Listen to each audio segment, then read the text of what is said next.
नमस्कार दोस्तों। तुरंत से इस वीडियो को ज़रूर लाइक कर दें ताकि यूट्यूब वो निवेशक जो बेस्ट एग्रो में या तो ऊपरी स्तरों में फंसे हैं या पिछले कुछ दिनों में जो आपको तेज़ी देखने को मिल रही है, इसमें क्या करना चाहिए ये जानने की कोशिश कर रहे हैं, तो उनको भी ये वीडियो रिकमेंड किया जाए। सो प्लीज़ वीडियो को लाइक कर दें और चैनल को सब्सक्राइब करके ऑल नोटिफिकेशन दबा दीजिएगा ताकि इसी प्रकार के वीडियोस आपको आपके नोटिफिकेशन बार पे मिलते रहें। अन्य किसी स्टॉक में आपको चर्चा कराने की अगर आपका मन है तो प्लीज़ कमेंट बॉक्स में उस एक स्टॉक स्पेसिफिक का नाम बताइएगा और रीज़न बताइएगा कि आखिर उस स्टॉक में वीडियो क्यों बनाना चाहिए। तो अब चलते दोस्तों अपने वीडियो की तरफ। देखिए, बेस्ट एग्रो, जब मैं वीडियो रिकॉर्ड कर रहा हूँ लगभग 30 अगस्त की सुबह 10:15 बजे हुए हैं दोस्तों, ओके। और स्टॉक ऑलमोस्ट 1% की तेज़ी दिखाने की कोशिश कर रहा है। 670 रुपये के भी ऊपर एक बार जा चुका है, ठीक है, उसी के ऊपर जाने की कोशिश कर रहा है। लेकिन मेन वीडियो आज शॉर्ट टर्म के लिए नहीं है, आपको मैं दिखाऊं बेस्ट एग्रो निवेशकों क्या जो आप कह सकते हैं वेल्थ है, जिस बुरी कदर इसने डिस्ट्रक्ट किया है। और अगर आप मेरे पुराने व्यूअर होंगे तो बेस्ट एग्रो में जब भी इसमें हमने चर्चा की है कि इसमें निवेश करना है नहीं करना है, मैंने एक बात कही है, बेस्ट एग्रो उन निवेशकों के लिए है जो वॉलेटिलिटी को समझते हैं, जो हाई वॉलेटाइल परिस्थितियों में भी अपना आप कह सकते हैं कि जो भाई मस्तिष्क का जो आराम है उसे नहीं खोते हैं। आपको मैं ज़रा 1 साल की इसकी चाल दिखाता हूँ पिछले, फिर आपको समझाऊंगा मैं। ये आप देख रहे हैं, ये नीचे, फिर ये इतना बड़ा ऊपर मूव, फिर ये इतना बड़ा नीचे मूव, और देन वापस से अब ये तेज़ी ज़्यादा दिखाई दे रहा है और 700 के आसपास इससे एक रेजिस्टेंस फेस करना पड़ेगा इस लेवल में। तो भैया इतनी बड़ी अगर आप वॉलेटिलिटी बर्दाश्त नहीं कर सकते हो तो बेस्ट एग्रो स्टॉक आपके लिए है ही नहीं। तो ये चीज़ ध्यान में रखें। और अगर आप नहीं है तो भाई इसमें कोई प्रॉब्लम नहीं है ना, बाजार में बहुत से ऐसे स्टॉक्स हैं जो बहुत लेस वॉलेटाइल रहते हैं, तो उनमें जा सकते हैं हम। तो इस प्रकार की चीज़ें हैं। अब मैं पिछले 5 साल में आपको दिखाता हूँ स्टॉक ने कितने बुरे हाल किए निवेशकों के। ये देखिए, स्टॉक 40% रिटर्न तो दिखा रहा है, ऊपरी स्तरों में अगर आप देखेंगे तो स्टॉक ने 60% ज़्यादा, बल्कि एक इधर देखेंगे आप तो ऑलमोस्ट 67% का नेगेटिव रिटर्न इसने अपने निवेशकों को दिया हुआ था। तो अब मैं आपको बता दूं कि पिछला जो मैं कहूँगा जो पिछला 1 साल गया है, और अगर थोड़ा सा ऐड कर लूँ तो पिछला जो 2 साल था, 2 ईयर्स, ये मॉनसून के पॉइंट ऑफ व्यू से बिल्कुल भी अच्छा नहीं गया। और ये चीज़ इनके रिटर्न में भी रिफ्लेक्ट होती है।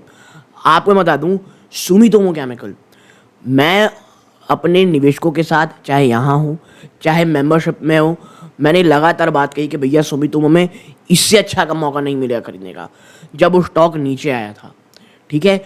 और डिस्क्लोजर रूप में करेंटली मैंने काफ़ी अच्छा प्रॉफिट बना के उस स्टॉक से निकल गया हूँ। मैं अब उसमें फ्रेश इन्वेस्टमेंट नहीं करने वाला।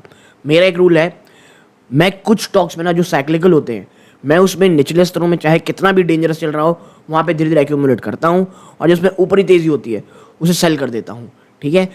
और म्यूचुअल फंड मुझे लॉन्ग टर्म के लिए या वेरी लॉन्ग टर्म के लिए सबसे अच्छा आप कह सकते हैं ऑप्शन लगता है, ये मैं आपको बता दूँ। तो वही चीज़ अब बेस्ट एग्रो के साथ है। इसमें जो गिरावट हुई, एक बहुत ही छोटा सा इसमें आप कह सकते हैं इन्वेस्टमेंट कह लीजिए, जा क्या ना कह लीजिए, 500 मेरे ख्याल से 65 रुपीज़ था या 575 रुपीज़ था, इसके आसपास ही मैंने एक फ्रेश इन्वेस्टमेंट की थी, ठीक है। आप देखें यहाँ पे, ये आप देख रहे हैं 4 जून की गिरावट थी, लेकिन मैंने जो खरीदारी की थी वो इसी के आसपास की थी। जी हाँ, ये है ना, मैंने 565 के आसपास खरीदारी की थी अगस्त के आसपास, कि मुझे लगा था जून बहुत पहले भाई, वहाँ तो हमने खरीदारी नहीं की थी, ठीक है। इनके आसपास खरीदारी की थी। अब ये इतना रिटर्न दे चुका है, बट अच्छा कह लीजिए, जो अच्छी चीज़ ये है कि मॉनसून इस बार बहुत अच्छा गया है। जून का क्वार्टर अच्छा क्यों नहीं गया, क्योंकि एक बहुत अच्छा आर्टिकल मैं पढ़ रहा था, वॉल्यूम्स में अभी भी उस प्रकार की तेज़ी नहीं आई थी जिसकी आशंका थी। प्लस जो रॉ मटेरियल है ना, ठीक है, जो रॉ मटेरियल है वो भी एक थोड़ा सा नेगेटिव पॉइंट ऑफ व्यू थे, और स्पेशली बेस्ट एग्रो के लिए, जिस कारण जो जून क्वार्टर का नंबर था वो बहुत ज़्यादा डिसअपॉइंटिंग आया था ईयर ऑन ईयर बेस पे। अगर आप क्वार्टर देखेंगे, जो कि बिल्कुल भी नहीं देखना है, ठीक है, तो यहाँ से बहुत ही भयंकर लॉस से कंपनी प्रॉफिट में तो आई थी, but year on year basis में स्थिति जस की तस बनी हुई थी। और जो आप कह सकते हैं बेस्ट एग्रो हो गया कि जो एग्रो केमिकल स्टॉक्स होते हैं वहाँ पर आपको ईयर ऑन ईयर देखना है, क्वार्टर नहीं देखना है, ठीक है। अब क्या करना चाहिए, तो देखिए, सितंबर और दिसंबर ये जो 2 क्वार्टर है ना, प्लस मेन ट्रिगर पॉइंट जो है वो है नेक्स्ट ईयर। मुझे ऐसा लगता है कि देखिए, जो बारिश जिस मॉनसून में नहीं होती ना, अगले साल तक उसका असर दिखता है और बहुत ही ज़्यादा दिखता है। तो बेस्ट एग्रो के लिए जो नेक्स्ट ईयर होने वाला है वो अगर अच्छा हो जाता है तो मुझे लगता है जो इसने 1500 के आसपास का हाई बनाया था, स्टॉक उसे आराम से टच कर देगा, क्योंकि वॉलेटाइल है। इसे महीना 2 महीना लगेगा बहुत ज़्यादा वापस से 1500 रुपये आने में, ठीक है। लेकिन ये हाई वॉलेटाइल स्टॉक है। मैं ज़रा आपको अपना कुछ और चीज़ें दिखाता हूँ यहाँ पे। जो मेरा थोड़ा कंसर्न है वो है ये, पिछले कुछ समय में ना इसकी जो डेट टू इक्विटी है वो बढ़ती दिखाई दी है। रीज़न आपको पता होगा, बेस्ट एग्रो ने बहुत सारे एक्विजिशन पिछले काफ़ी समय में किए हैं जो अब इनके फाइनेंशियल में झलकते हैं। फेस वैल्यू 10 रुपये की है जो थोड़ा कॉन्फिडेंस देती है। स्टॉक की पी 42.5 में ट्रेड कर रही है। इंडस्ट्री की पी से ये अब एक्सपेंसिव दिख रहा है, ठीक है। प्राइस टू बुक वैल्यू कोई बहुत ज़्यादा नहीं है, 3 टाइम्स भी नहीं चल रहा है ये, ऑलमोस्ट 3 टाइम आप कह सकते हैं, 2.5-3 टाइम्स के आसपास। ROC ROE ठीक ठाक सा है। प्रमोटर होल्डिंग मुझे अच्छी लगती है, कोई बहुत ख़राब नहीं है, ठीक है। अब आते हैं चीज़ों पे कि आखिर प्रॉब्लम कहाँ आ गई थी। देखिए ज़रा हम नीचे चलते हैं, क्वार्टरली रिजल्ट को देखें। इस बार 519 करोड़ रुपया है, लेकिन एक साल पहले आपने 612 करोड़ का सेल्स किया था। और ईयर ऑन ईयर ये गिरावट है और बहुत बड़ी गिरावट है, क्योंकि यही एक समय रहता है जब इनके आप कह सकते हैं एग्रोकेम के लिए जो आप कह सकते हैं क्वार्टर होता है जो आप वो सबसे अच्छा होता है। आप देखें मार्च 309, जून में जंप होकर 464, मार्च मात्र 254, जंप होकर के 612, मार्च 135 करोड़, जून में जंप होकर के 519 करोड़। जून क्वार्टर मैं फिर कहूँगा बेस्ट क्वार्टर होता है। लेकिन भाई साहब यहाँ पर आप 90 करोड़ कमाए थे, इस बार आपने 21 करोड़ ही कमाया है। और यही कारण है कि इतनी भयंकर गिरावट आपको देखने को मिल रही है। और उससे पहले के 2 क्वार्टर में तो आपने ह्यूमंगस लॉस किया। देखिए लॉस आप करते आए थे, इससे जो पिछले साल की जून क्वार्टर से पहले भी आपने 8 करोड़ का लॉस किया था, लेकिन आपका कमबैक बहुत अच्छा हुआ था, ठीक है। और अब जो सितंबर क्वार्टर आएगा वो सबसे बेस्ट रहता है इनके लिए। ये देखिए फिर सितंबर सबसे बेस्ट रहा, ठीक है। फिर देखिए या मोरलेस सितंबर लगभग बराबर ही रहा। मुझे ये लगता है कि लाल लीना जिस प्रकार से आया है उसने बारिश बहुत ज़्यादा कराई है, मॉनसून बहुत अच्छा हुआ है। तो इस बार का जो सितंबर क्वार्टर है और जो आप रैली देख रहे हैं ना, रिलीफ रैली, वो पूरा बेसिस यही है कि इस बार जो सितंबर क्वार्टर है कुछ मेरेकल करके आएगा। तो यहाँ पर मेक इट और ब्रेक इट मूवमेंट ये है, अगर सितंबर क्वार्टर अच्छा आता है। और देखिए पहली बात यह है कि सितंबर क्वार्टर में अगर प्रॉफिट ठीक ठाक से हो जाते हैं, अगर यहाँ से 21 करोड़ है इससे 2-3 गुना हो गया तो स्टॉक प्राइस में आपको एक और रैली देखने को मिलेगी। लेकिन अगर इसने 95 करोड़ के ऊपर चला गया, इवन 100 करोड़ के अगर ऊपर चला जाता है इनका जो नेट प्रॉफिट है, आप यकीन मानेंगे स्टॉक में जिस प्रकार की रैली होगी वो फिनोमिनल होगी। और जिस प्रकार का मॉनसून है मुझे ऐसा लगता है कि काफ़ी हद तक ये होना पॉसिबल है। लेकिन ये जो सेल वॉल्यूम है ना, उसमें जो ये वीकनेस है, इसके पीछे का रीज़न हमको देखना पड़ेगा। और कमेंट्री में भी कंपनी ने कहा है, मैं आपको आगे बताऊंगा, ओके। अब आप देखेंगे नीचे, ज़रा हम मैनेजमेंट की कमेंट्री की तरफ चलते हैं। देखिए ये तो रिसेंट ट्रेड हो गया, चार्ट हो, क्या ट्रेड है भाई साहब, जून 2024 में देखेंगे आप, जून 2024 में जो आप कह सकते हैं इनसाइडर हैं, उन्होंने, इनसाइडर नहीं कहना चाहिए, प्रमोटर के लीजिए या जो कंपनी के जो लोग हैं, डेजिग्नेटेड पर्सन, 634 करोड़ रुपीज़ में इन्होंने 2000 स्टॉक खरीदे हैं। और इन्होंने भी खरीदे हैं, लेकिन ये बहुत ज़्यादा नहीं है, लेकिन हाँ ये इनसाइडर लोगों ने खरीदा है, कंपनी के अंदर के लोगों ने खरीदा है, ओके। आप देखिए इनसाइडर ट्रेड्स हुए हैं। बल्क डील में 2022 में आखिरी हुई थी, ब्लॉक डील 21 में हुई थी, सैस ट्रेड भी आखिरी हुई थी। लेकिन इनसाइडर ट्रेड्स में आप देखेंगे तो यहाँ पर बाइंग देखने को मिल रही है, विच इज़ गुड, ठीक है। और प्रमोटर ने आप देखेंगे सितंबर 2022 के बाद से अपनी जो होल्डिंग है वो बढ़ाई है, ओके। यहाँ पे आप देखेंगे कि जो FIIs हैं उन्होंने घटाया हुआ है, लेकिन कोई सिग्निफिकेंट गिरावट नहीं आप कहेंगे। आप FIIs में देखेंगे तो रेजोनेंस अपॉर्चुनिटी ने तो 8.25% का जो अपना स्टेक है वो बराबर रखा हुआ है यहाँ पे, ओके।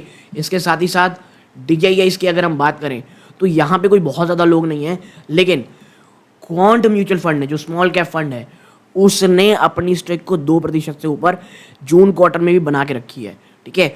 तो सितंबर क्वार्टर में मुझे ये लगता है ये बरकरार रखेंगे, जिस प्रकार की आप मोमेंटम है वो आने वाले समय में आपको और देखने शायद मिल सकता है। तो क्वांट ने अपना 2% से ऊपर रखा हुआ है। पब्लिक की होल्डिंग पिछले समय में घटी थी, ठीक है। हाँ, एक बड़े इन्वेस्टर आप कह सकते हैं सुरेश कुमार अग्रवाल फर्म, इन्होंने अपनी स्टेक को आप देखेंगे 1.69% रखा हुआ है। आशीष के देखिए, आशीष कचोलिया जी को मैं उतना ज़्यादा प्रेफर करता नहीं हूँ लॉन्ग टर्म के लिए, वो कभी भी कहीं से भी निकल सकते हैं फट से, तो उतने बड़े लॉन्ग टर्म इन्वेस्टर मुझे नहीं लगते। हाँ, अच्छे इन्वेस्टर बहुत हैं, कंपनी भाप लेते हैं, लेकिन अगर वो आ गए स्टॉक में 1-2 क्वार्टर से हैं, उसके बाद भरोसा कम किया जा सकता है। और देखिए वही हुआ, धीरे से कम किया, अगली बार 1% से भी कम हो गए। अभी हैं कि नहीं इसकी जानकारी अपने को नहीं है। ओके, ये तो चीज़ें हो गई। अब आप देखिए जो कंपनी कह रही है अपने नोट्स के अंदर, जो मुझे देखना है यहाँ पे बताना है, देखिए चैलेंजेस, ये देखिए इस इंटरनेशनल डेवलपमेंट यहाँ पे बात करनी है हमको। तो इंटरनेशनल डेवलपमेंट में कंपनी ये साफ साफ कह रही है कि भैया आप देखें एक चीज़, 1 मिनट, कंपनी कह रही है दैट चाइना में एक सब्सिडी इन्होंने स्टैब्लिश की हुई है, ठीक है, एनहेंस बिजनेस कोलैबोरेशन और रजिस्ट्रेशन प्रोसेस। और मैं एक चीज़ बता दूँ, चाइना के साथ बिजनेस जो है वो थोड़े से नॉर्मल होते दिखाई दे रहे हैं, खास करके मैन्युफैक्चरिंग सेक्टर में। और जो आप सकते हैं भारत सरकार है वो भी अपनी नज़र को थोड़ा सा इधर कर रही है। मैं थोड़ा सरकास्टिक हो रहा हूँ। देखिए 14 इंटरनेशनल पैटेंट फाइल किए गए हैं, ठीक है, और विद ऑनगोइंग रजिस्ट्रेशन कहाँ, थाईलैंड, मैक्सिको, ताइवान और ब्राज़ील, यूरोपियन यूनियन और ऑस्ट्रेलिया के लिए बहुत सारे प्लान्स रखे हुए हैं, ठीक है। तो ये तो प्लान्स हो गए। आगे आप पाएंगे कि चैलेंजेस और मैनेजमेंट का आउटलुक क्या है आगे। तो देखिए कंपनी ने बहुत सारे चैलेंजेस फेस किए, जिसमें क्या क्या था, high inventory, reason price competition, जो चाइना की डंपिंग ने तो कमर तोड़ के रख दी। और यही कारण है आप देखें बेस्ट एग्रो अब चाइना की तरफ भी जा रही है कि वहाँ पे कोलैबोरेशन कर रही है, पर्टिकुलरली फ्रॉम चाइनीज मैन्युफैक्चरर। देखिए मैं कहा ना चाइना की डंपिंग, लेकिन मैनेजमेंट इस चीज़ को लेकर ऑप्टिमिस्टिक है अपने किसको, फ्यूचर परफॉर्मेंस को लेकर के। और एबिटा मार्जिन में कह रही कि इंप्रूवमेंट होगी ऑफ 15-17% आने वाले क्वार्टर में, क्योंकि जो मानसून कंडीशन है वो बहुत ज़्यादा बेटर हो चुकी हैं और नए प्रोडक्ट लॉन्च किए गए, और इसको लेकर के मैं सही मानता हूँ, ठीक है। बहुत ज़्यादा कॉन्फिडेंस है कंपनी की, हाई कॉस्ट इन्वेंट्री इसको हम क्लियर करेंगे और अपना जो रेवेन्यू टारगेट है उसे अचीव कर पाएंगे, किससे, फ्रॉम जो पैटेंटेड प्रोडक्ट आने वाले नेक्स्ट क्वार्टर में। मार्केट पोजीशन और फ्यूचर गाइडेंस की अगर हम बात करेंगे तो यहाँ पे आप पाएंगे that management expect a growth rate of 15 से 20% फाइनेंशियल 25 में। जहाँ फोकस कहाँ रहेगा, ब्रांडेड प्रोडक्ट्स में, इनहेंस ब्रांडेड प्रोडक्ट में, यानी मार्जिन अच्छी रहेगी। और anticipation of improve financial result in quarter financial 25 with the guidance of और significant contribution from new patent products, ठीक है। इसके साथ ही साथ continue focus on farmer management engagement की, फार्म जितने भी किसान भाई बंधु हैं उनके साथ आप कह सकते हैं संवाद स्टैब्लिश करेंगे, और education to drive product adoption और मार्केट पेनिट्रेशन। तो ये ओवरऑल आपकी बातें हो गई दोस्तों, ठीक है। अब अगर हम बात करें स्टॉक की, तो देखिए जैसा मैंने कहा कि सुरेश कुमार अग्रवाल जी 1.659% इनके पास बिग शार्ट इन्वेस्टर है। अगर हम मंथली में बात करें, जो पिछले महीने का ट्रेडिंग रहा है उसके हिसाब से अगर बात करें तो अभी ट्रेंड न्यूट्रल दिखता है। मूविंग एवरेज इंडिकेटर आप देखेंगे दोनों न्यूट्रल है। सपोर्ट 586 रुपीज़ में था, उसके बाद 560 रुपीज़ में था, और ये जो सेकंड सपोर्ट है ना, इसी के आसपास से बेस्ट एग्रो का स्टॉक ऊपर गया है, ओके। और थर्ड था 520, जो जाना नहीं पड़ा। हाँ, क्लासिक के हिसाब से आप देखेंगे 563 का सपोर्ट था, इसी के आसपास से जंप होनी शुरू हुई स्टॉक। देखिए 550 एक साइकोलॉजिकल सपोर्ट रहता है, तो वहाँ तक जाना एक लाजमी चीज़ होती है। देन 520 और 465। अब रेजिस्टेंस यहाँ देखेंगे ना, तो स्टॉक 670.37 में है, और जब हम वीडियो की शुरुआत किए थे तो आप देख रहे थे इसी रेजिस्टेंस को स्टॉक थोड़ा तोड़ने में मुश्किलात पैदा हो रही थी। उसके बाद है 770 रुपये का सेकंड रेजिस्टेंस, दैन 777। तो याद रखिएगा 670 से पहले 700 का एक साइकोलॉजिकल रेजिस्टेंस 700 रुपये का वो टूटता है, तो 733 रुपये सेकंड रेजिस्टेंस है, एंड आफ्टर दैट 777 रुपये। तो ये तमाम चीज़ें आपको रखनी है याद।